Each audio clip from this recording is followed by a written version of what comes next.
Hello, viewers. Today we are going to see something which is different.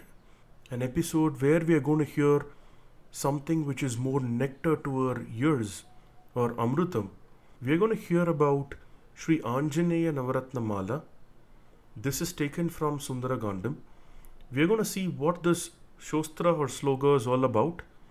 It is said that anyone who hears this Shostra or even chants them can get rid of any of the ill effects from the Navagrahas.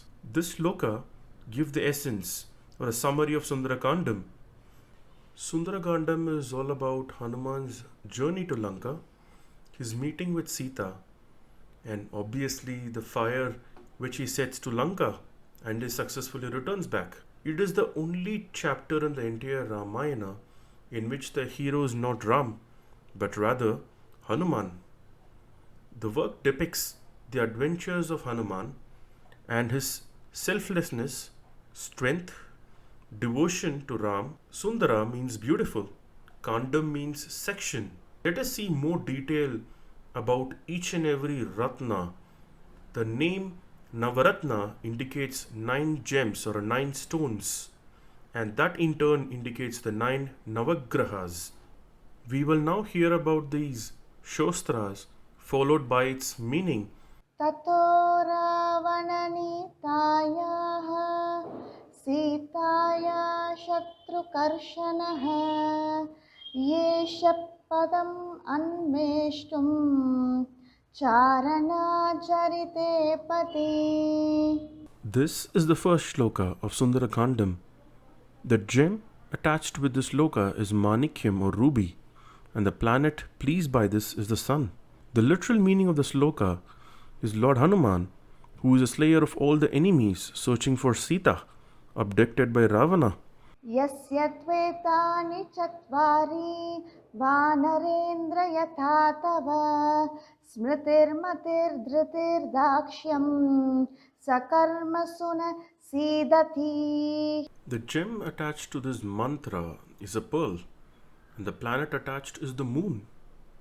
The literal meaning of this shloka is, O King of Vanaras, you have great 4 qualities, which are the Vedas, the wisdom, speed, and never getting disinterested. And they will certainly help you to ensure that you achieve success. अनिर्वेद श्रियो मूलम् अनिर्वेद परं सुखम् अनिर्वेदो हि सततं सर्वार्थेषु प्रवर्तकः. The gem attached to this mantra is a coral, and the planet is Mars.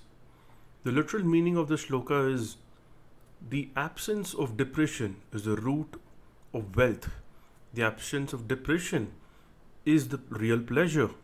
And the absence of depression is always needed for people who do any work.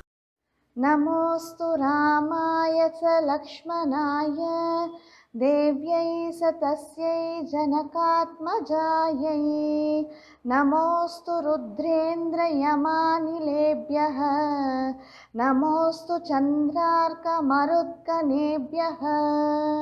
The gem attached to this mantra is the emerald, and the planet attached is Mercury.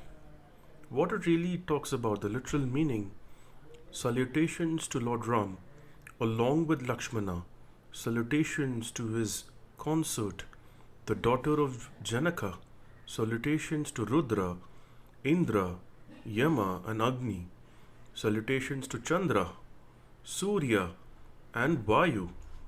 प्रियान्न सम्भवे दुःखम् अप्रियात् अधिकं भयं ताभ्यां हि ये वियुज्यन्ते नमस्तेषां महात्मनाम्.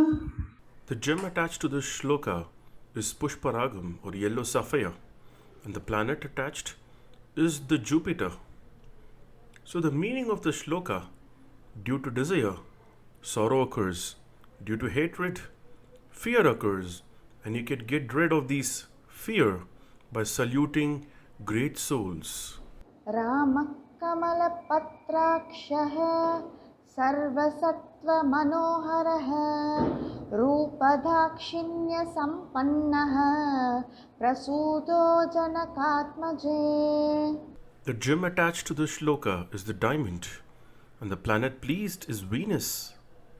The literal meaning of the shloka is Rama, who has eyes like a lotus leaf, who is pretty and knows all the good knowledge, who is blessed in showing the real feelings and consideration, and is the consort of the daughter of Janaka. जयत्यति बलो रामो लक्ष्मणश्च महाबलः दासोऽहं कोसलेन्द्रस्य रामस्य अक्लिष्टकर्मणः. The gem attached to the shloka is Neelam, or the blue sapphire, and the planet getting pleased is Saturn. The literal meaning of this shloka is victory to the very strong Ram, victory to Lakshmana. I am always the slave to Ram, the king of Koshala, the one who does, who performs all the jobs well. यद्यस्ति पति शुश्रूषा यद्यस्ति चरितं तपः यदीवास्त्येक पत्नीत्वं शीतो भव हनुमतः. The gem attached to this is Gomedagam, or garnet, and the planet pleased is Rahu. The literal meaning is this is when Hanuman's tail is getting burnt by Ravana. If I've looked after my husband properly, if my character is faultless, and if I'm Rama's dear wife, let the Agni be cold to Hanuman. निवृतवनवासं तं त्वया सार्धम् अरिन्दमम् अभिषिक्तमयोध्यायां क्षिप्रं द्रक्ष्यसि राघवम्. The gem which is associated with this shloka is Vaidurya, or cat's eye, and the planet which is getting pleased is Ketu. The literal meaning of this shloka is you would end your stay in the forest. You would join your husband very soon. You would soon have coronation in Ayodhya, and very soon you're going to be rescued by Lord Ram.